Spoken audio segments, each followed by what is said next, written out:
Mga kapatid, isang lumang script na ilang ulit lumutang sa social media ang tututukan natin ngayong gabi. Yan yung chismis na pinamigay daw ni dating Pangulong Corazon Aquino ang Meralco sa pribadong sektor noong siya pa ang presidente. Ang sabi dito sa isa sa mga nahalukay nating post, ibinalik daw sa Lopezes ng walang bayad ang controlling shares ng Meralco. May mga ibang chismis din na nagsabing palugi or underpriced ang pagbenta sa Meralco pabalik sa private sector. Base po sa pagsasaliksik po ng mga kasama nating journal sa Press 1, sa ilalim po ng Facts First PH, hindi po yan totoo. Sa isang panayam noong 2008 kay Edgardo Espiritu, dating Finance Secretary at dating Ambassador ng Pilipinas sa United Kingdom, kwento niya na pinagbayad ng Cory Aquino administration ng mga Lopez para muli nilang makuha ang Meralco.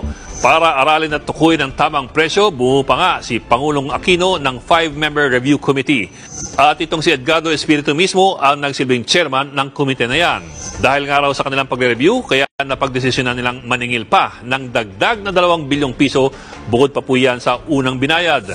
Pero bakit nga ba ibabalik? 1961 nang mabili ng Filipino investors sa pangunguna ni Eugenio Lopez Sr.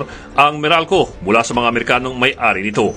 Napunta sa gobyernong naturang kumpanya noong panahon ng martial law sa ilalim ng administrasyon ni Ferdinand Marcos Sr. May mga iba-ibang kwento kung paano yan nangyari.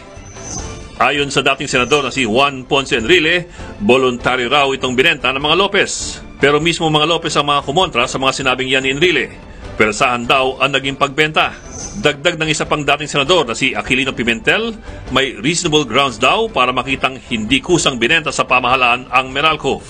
At sa panahon nga po ni Pangulong Aquino, ito po'y naibalik sa pribadong sektor. Kaya mga kapatid, huwag po tayong magsasawa na ituwid ang mga disinformation na gaya nito. Kung paulit-ulit ang kasinungalingan, paulit-ulit din natin itong pabubulaanan.